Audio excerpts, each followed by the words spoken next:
السلام علیکم۔ آج بدھ ہے، فروری کی 15 تاریخ۔ پاکستان میں اس وقت شام کے 7، بھارت میں 7:30، اور یہاں ہمارے اسٹوڈیوز کی گھڑیوں میں صبح کے 9 بج رہے ہیں۔ وائس آف امریکہ واشنگٹن کی اردو سروس سے میں ہوں خالد حمید، خبروں کے ایک بلیٹن کے ساتھ۔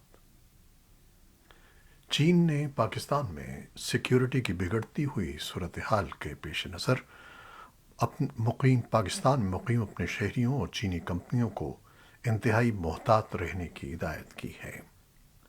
چین کی وزارت خارجہ کے قونصلر ڈپارٹمنٹ کی طرف سے حال ہی میں جاری ہونے والے ایک بیان کے مطابق چینی شہریوں کو متنبہ کیا گیا ہے کہ وہ ایسے علاقوں میں جانے سے گریز کریں جہاں ان کی سلامتی کو بڑا خطرہ لاحق ہو سکتا ہے۔ ہفتے کے روز جاری ہونے والی ایڈوائزری کے مطابق چین کی وزارت خارجہ نے پاکستان میں مقیم اپنے شہریوں اور کاروباری اداروں کو یہ بھی باور کرایا ہے کہ پاکستان میں سیکیورٹی کی صورتحال سنگین ہونے کے پیش نظر چوکس رہیں اور غیر ضروری سرگرمیوں سے گریز کریں۔ چین کی وزارت خارجہ کی طرف سے جاری ہونے والی ایڈوائزری کے 3 روز بعد پاکستان میں چین کے سفارت خانے نے اپنے قونصلر سیکشن ہال کو غیر معینہ مدت کے لیے تکنیکی وجوہات کی وجہ سے بند کرنے کا اعلان کیا ہے، لیکن چینی سفارت خانے کا کہنا ہے کہ اس کی وجہ سے ویزے کے حصول کا طریقہ کار متاثر نہیں ہوگا۔ اگرچہ چینی سفارت خانے نے تکنیکی وجوہات کی تفصیلات بیان نہیں کی، لیکن بظاہر یہ اقدام بھی سیکیورٹی خدشات کے پیش نظر کیا گیا ہے تاکہ ویزے کے لیے لوگ سفارت خانے نہ آئیں بلکہ جہری ویزا سروس کی خدمات حاصل کریں۔ پاکستان کی حکومت نے بڑھتے ہوئے معاشی مسائل سے نمٹنے کے لیے 170 ارب روپے کے نئے ٹیکس لگانے کا منی بجٹ قومی اسمبلی میں پیش کر دیا ہے۔ بدھ کو وفاقی وزیر خزانہ اسحاق ڈار نے منی بجٹ ایوان میں پیش کیا، جس میں مختلف شعبوں میں نئے ٹیکس لگانے کی تجویز دی گئی ہے۔ وفاقی وزیر خزانہ کا کہنا تھا کہ سیلز ٹیکس کی شرح 17% سے بڑھا کر 18% کرنے کی تجویز ہے، جبکہ لگژری اشیاء پر 25% ٹیکس عائد کیا جائے گا۔ گزشتہ روز وفاقی کابینہ نے منی بجٹ کی منظوری دی تھی اور اعلان کیا تھا کہ اس مالیاتی بل کو قومی اسمبلی اور بعد ازاں سینٹ میں منظوری کے لیے پیش کیا جائے گا۔ آئی ایم ایف کی سخت شرائط کی وجہ سے منی بجٹ کو فوری طور پر پارلیمنٹ سے منظور کرایا جائے گا، جس کے بعد بین الاقوامی مالیاتی ادارے سے معاہدے میں مزید پیش رفت ممکن ہوگی۔ پاکستان اور آئی ایم ایف کے درمیان اسٹاف لیول مذاکرات ختم ہو گئے ہیں، جبکہ ورچوئل مذاکرات کا بدھ سے آغاز ہوگا۔ بین الاقوامی کریڈٹ ریٹنگ ایجنسی فچ نے پاکستان کی طویل المیعاد foreign currency issuer default rating IDR CCC+ سے کم کر کے CCC- کر دی ہے۔ فچ کے مطابق ریٹنگ میں تنزلی زر مبادلہ کے ذخائر میں خطرناک حد تک کمی کے سبب کی گئی ہے۔ ایک ایسے وقت میں جب عالمی مالیاتی ادارے پاکستان کی ریٹنگ کم کر رہے ہیں، وہیں پاکستان میں GST میں 1% اضافہ کر دیا گیا ہے، جس کے بعد عام استعمال کی تمام اشیاء کی قیمتوں میں اضافہ ہو گیا ہے۔ تجزیہ کاروں کا کہنا ہے کہ ریٹنگ میں اس کمی سے پاکستان میں براہ راست سرمایہ کاری کرنے والوں اور بانڈز خریدنے والوں کا اعتماد مجروح ہوگا، لیکن پاکستان کو قرض دینے والے عالمی مالیاتی ادارے یا ممالک ان ریٹنگز سے متاثر نہیں ہوں گے۔ ماہرین کا کہنا ہے کہ پاکستان میں GST اضافے سے مہنگائی تو ہوگی، لیکن اگر یہ سب اقدامات نہ اٹھائے گئے تو صورتحال اس سے کئی گنا زیادہ خراب ہو سکتی ہے۔ لاہور ہائی کورٹ نے پنجاب میں انتخابات سے متعلق پیش رفت رپورٹ طلب کر لی ہے۔ عدالت نے درخواست گزار کے وکیل کو کہا کہ وہ عدالت پر دباؤ نہ ڈالیں۔ لاہور سے وائس آف امریکہ کے نمائندے ضیاء الرحمان کے مطابق ہائی کورٹ کے جج جسٹس جواد حسن کی سربراہی میں 2 رکنی بینچ نے بدھ کو پنجاب میں الیکشن کی تاریخ کا اعلان نہ کرنے پر توہین عدالت کی درخواست پر سماعت کی۔ درخواست گزار شہری کے وکیل اظہر صدیق نے عدالت میں الیکشن کمیشن کی پریس ریلیز پیش کرتے ہوئے موقف اختیار کیا کہ عدالت نے صوبے میں انتخابات کرانے کے لیے الیکشن کمیشن کو جلد شیڈیول جاری کرنے کا کہا تھا۔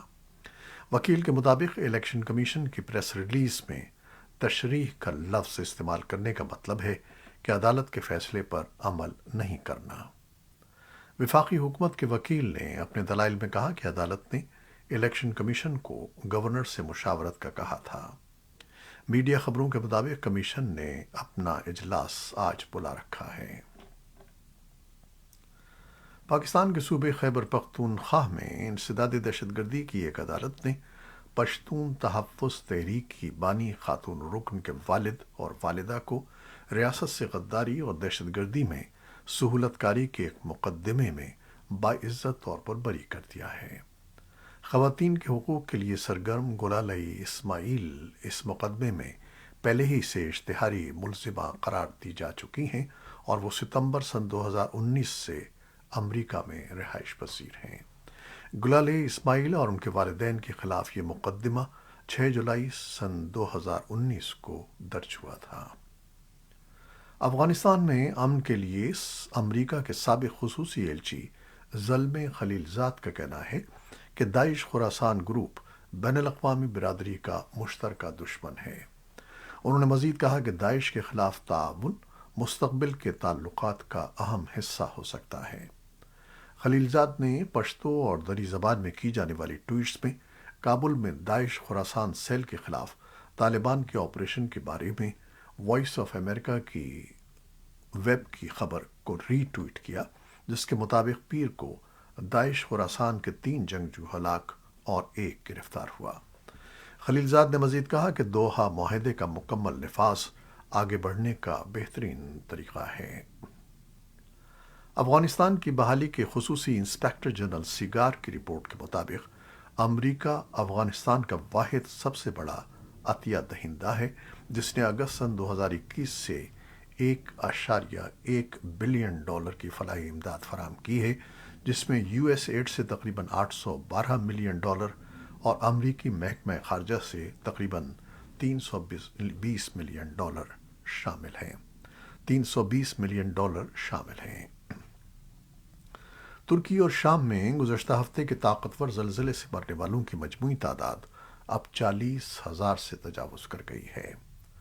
ترکی کے صدر رجب طیب اردوان نے منگل کو کہا کہ 6 فروری کو جنوب مشرقی شہر کہرمان مراش کے قریب آنے والے 7.8 شدت کے زلزلے میں 35,418 افراد ہلاک ہوئے، جو ترکی کی تاریخ کا سب سے مہلک ترین زلزلہ ہے۔ دریں اثنا اقوام متحدہ کے انسانی ہمدردی کے ادارے اور شام کی سرکاری خبر رساں ایجنسی کے مرتب کردہ اعداد و شمار کے مطابق پڑوسی ملک شام میں 5,500 سے زیادہ ہلاکتوں کی تصدیق ہوئی ہے۔ کم از کم 1,400 افراد حکومت کے زیر کنٹرول علاقوں میں مارے گئے ہیں، جبکہ شام کے باغیوں کے زیر قبضہ شمال مغرب میں مزید 4,400 افراد مارے گئے ہیں۔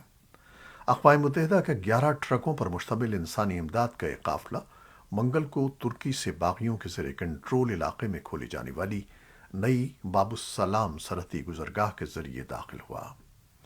عالمی ایجنسی نے پیر کو شام کے صدر بشار الاسد کے ساتھ انسانی ہمدردی کا کام کرنے والے کارکنوں کو اجازت دینے کا معاہدہ کیا تھا تاکہ تیزی سے امدادی سامان کی ترسیل ہو سکے۔ اقوام متحدہ کے سیکرٹری جنرل انتونیو گترس نے شام میں زلزلے میں مدد کے لیے $397 ملین کی اپیل کا آغاز کیا۔ انہوں نے مزید کہا کہ اسی طرح کی اپیل ترکی کے لیے بھی کی جا رہی ہے۔ ترکیہ اور شام میں امدادی سرگرمیوں کے دوران ملبے سے مزید 4 افراد کو زندہ نکال لیا گیا ہے۔ خبر رساں ادارے رائٹرز کے مطابق زلزلے سے متاثرہ ترکیہ کے صوبے قہرمان موراش میں امدادی سرگرمیوں کے دوران منگل کو 2 بھائیوں کو 8 دن بعد ملبے کے نیچے سے زندہ نکال لیا گیا۔ اسی طرح انطاکیہ میں ریسکیو ورکرز نے ایک خاتون اور ایک مرد کو 200 گھنٹوں کے بعد ملبے سے نکالا ہے۔ ان دونوں کا تعلق شام سے ہے۔ ریسکیو ورکرز کو امید ہے کہ وہ ملبے سے مزید دبے افراد کو زندہ نکال لیں گے۔ قطری حکام نے بتایا ہے کہ قطر گزشتہ سال کے ورلڈ کپ کے لیے بنائے گئے 10,000 کیبن اور خیمے ترکی کے زلزلوں میں زندہ بچ جانے والے ان متاثرین کو پناہ فراہم کرنے کے لیے بھیج رہا ہے جو اپنی چھت سے محروم ہو چکے ہیں۔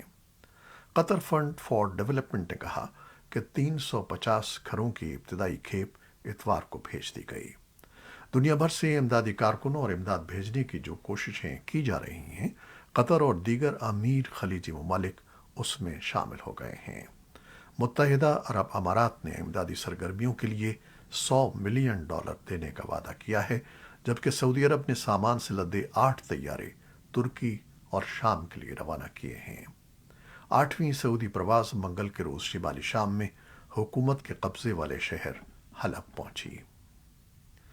یورپی یونین نے بدھ کے روز روس پر نئی پابندیاں عائد کرنے کی تجویز پیش کی ہے، جبکہ برسلز میں جمع ہونے والے نیٹو کے وزرائے دفاع نے دفاعی اخراجات اور ہتھیاروں کی پیداوار کو بڑھانے پر تبادلہ خیال کیا۔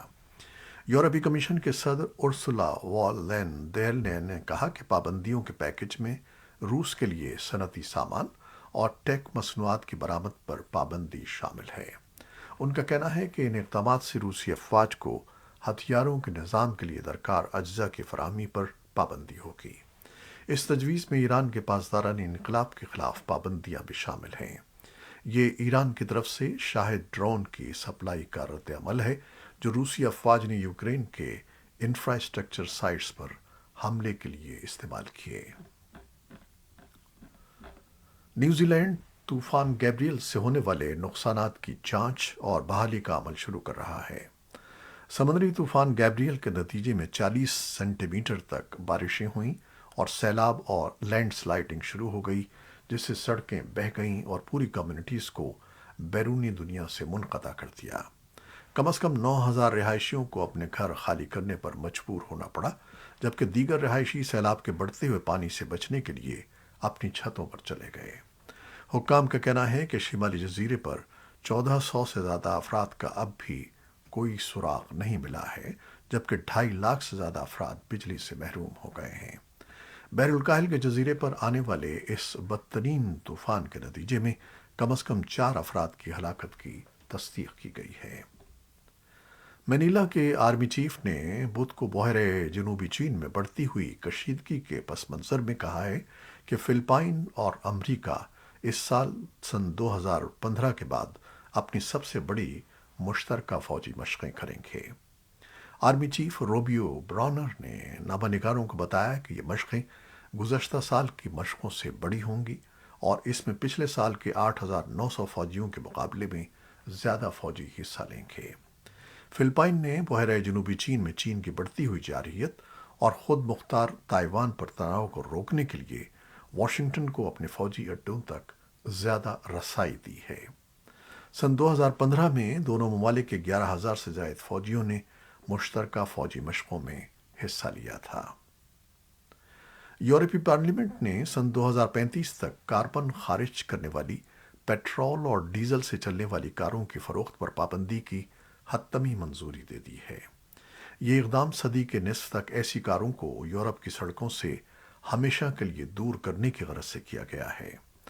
یورپی یونین کے رکن ممالک اس قانون سازی کی پہلے ہی منظوری دے چکے ہیں اور پارلیمنٹ میں سب سے بڑے قدامت پسند گروپ کے ارکان پارلیمنٹ کی مخالفت کے باوجود وزراء کی سطح کی آئندہ میٹنگ میں اسے قانون کی شکل دے دی جائے گی۔ فی الوقت یورپی یونین میں 12% کاریں بجلی سے چل رہی ہیں اور لوگوں کو رجحان بھی الیکٹرک کاروں کی جانب ہوتا جا رہا ہے۔ اسی دوران چین کا ارادہ ہے کہ سن 2035 تک کاروں کی کم از کم نصف تعداد الیکٹرک یا چارج کی جانے والی ہائیبرڈ یا ہائیڈروجن سے چلنے والی ہو۔ یورپی یونین کے نئے قانون کو اسٹراسبرگ کی اسمبلی میں 279 کے مقابلے میں 340 ووٹوں سے منظور کیا گیا، جبکہ 21 ارکان غیر حاضر رہے۔ یہ تھی وہ خبریں جو فیس بک لائیو پر ہم نے آپ کے لیے پیش کی۔ ہماری ویب سائٹ، یوٹیوب اور پوڈ کاسٹ پر یہ بلیٹن آپ کے لیے پوسٹ کر دیا جاتا ہے۔ آپ ہمارے بلیٹن کو شیئر کرتے ہیں اور اپنے کمنٹس میں اپنی بھرپور محبتوں کا اظہار کرتے ہیں، جس کے لیے ہم آپ کے بے حد ممنون ہیں۔ اپنی ان محبتوں، ان دعاؤں کو جاری رکھیے گا۔ نیوز ایڈیٹر بہجت جیلانی کے ساتھ خالد حمید کو اب اجازت دیجیے گا۔ اللہ حافظ۔